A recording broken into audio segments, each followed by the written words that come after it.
What's going on, everybody? It is I, the one and only Gyurk Skywalker, and I hope you guys are having a great day today. I'm about to head into work here. So I watched the fourth episode of the Book of Boba Fett, and at this point, we are at the halfway point. We have 3 episodes left, and then this season is over, and potentially the series is over.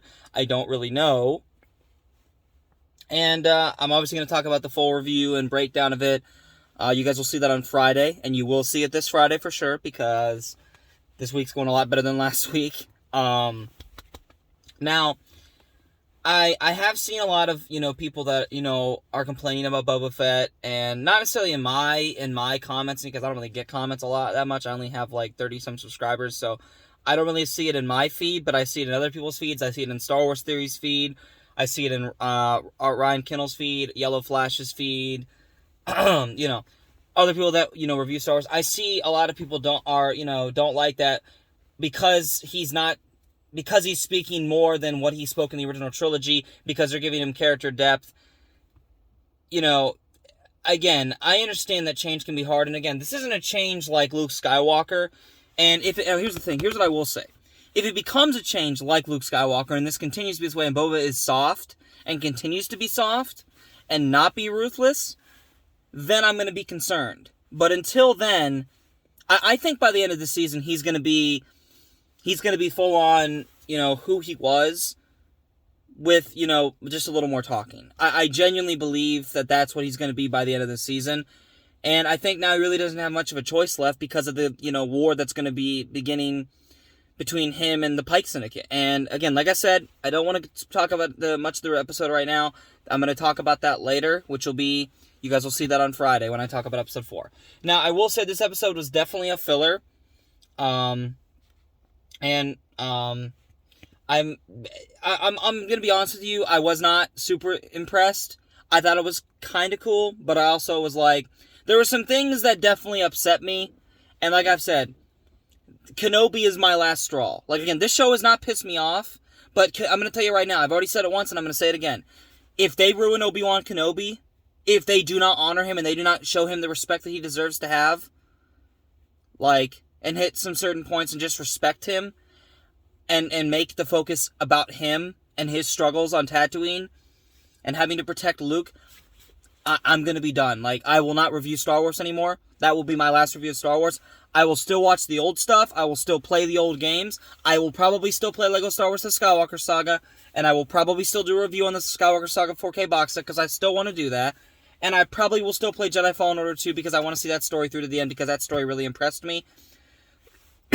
But other than that, if they ruin this, I have no desire to see Mandalorian Season 3. I have no desire to see any more seasons of Book of Boba Fett. I'm just done. I will cancel my Disney Plus and I will be done. If they do not do Kenobi right, if they disrespect him, I'm done. As long as they show him on screen the majority of the time, they give honor to his character, they don't make him a beta male, they don't crush him down, they don't make him weaker than what he is supposed to be, they don't put a woman of power over him just to spite men, and they make the Vader fight rematch that we're potentially going to have and this makes sense, then that's fine. But back to Boba Fett. I genuinely think so far that they have given, that John and Dave and Mr. Rodriguez, sorry, I'm just seeing who's coming in, I genuinely believe that they have done a good job so far of honoring and respecting the character Boba Fett. But again, it is a different look on Boba Fett. But again, he's been through a traumatic experience, almost death. Now, granted, he's been through that almost before, multiple times, before Return of the Jedi, before he fell into the Sarlacc pit. And again, this is different than Legends. Like, in Legends, he rocketed himself out after a certain time, and Bossk and Dengar rescued him. He wasn't like he lived among another people and learned another people's culture and way like he does in this canon with the Tusken Raiders. Because in this canon, he spent I don't know how many years he spent with the Tuskens, but he spent a certain amount of time with them. So obviously he's learned, their ways, their culture. He's learned not to just be all about him, and he's trying to help them because they saved him. Like, at the end of the day, he's been through a traumatic experience, and he also says in this episode, I will say this, spoiler alert, I'm tired of dying for other people's idiocies. I'm tired of working for people that almost get me killed. And Jabba almost did get him killed because Had Jabba just executed Luke, Han, and Leia and Chewie, had he just done that, in his palace after Luke had killed the Rancor, when he had them held at to his wits, had he just done that, he could have very well, honest to God, he could have very well just, altered the galaxy and been done with it, he would still probably be alive. But because of his hubris, because of his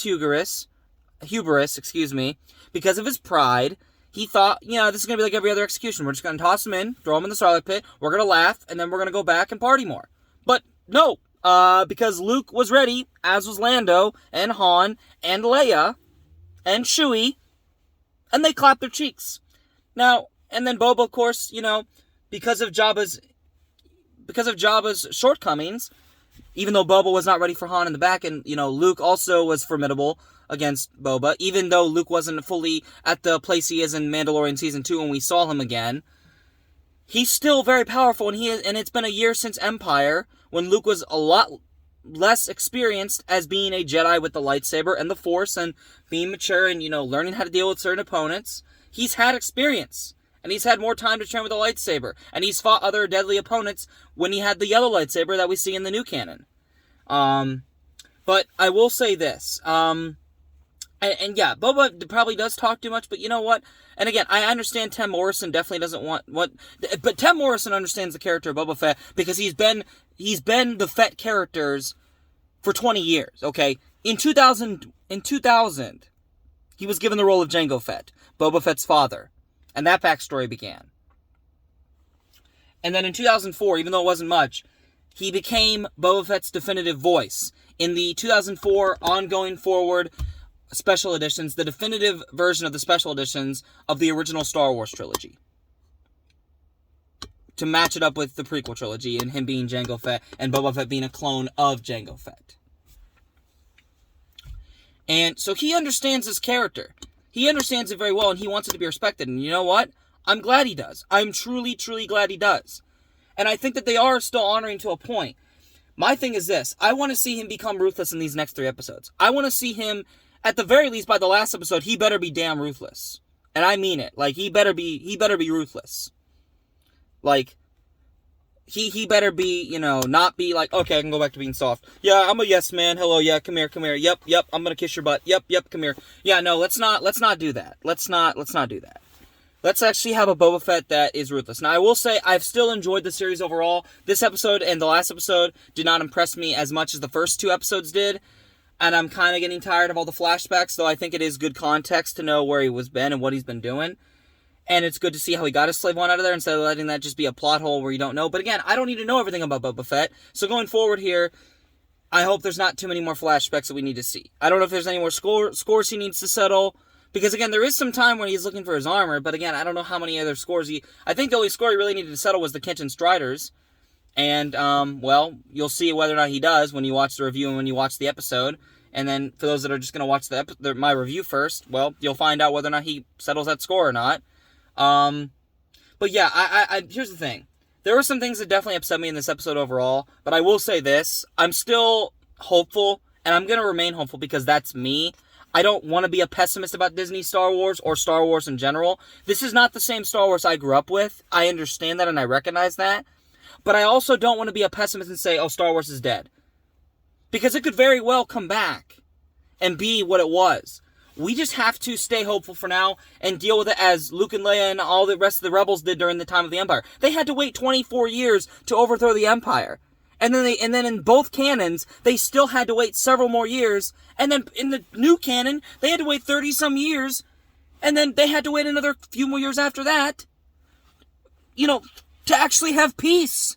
Now, granted, I don't consider that canon for myself, but I'm saying for Disney's canon, they had to wait a lot longer to get that peace, to keep that peace fully established. And then not only that, but in the new canon, they still had a whole other galactic civil war, plus the Yuzong Vong War, which decimated the Republic, the New Republic. It decimated the New Republic. They had to wait years before they could actually get the New Republic on track. And even then, 100-some years later, they had to deal with the rise of the New Empire and the third purge of the Jedi Order. I mean, again, Star Wars is all about light and dark. And again, we have to always have hope. we always have to have hope. Because if you lose that hope, you may as well just give up. I'm not going to lose hope in Star Wars. Here's the thing.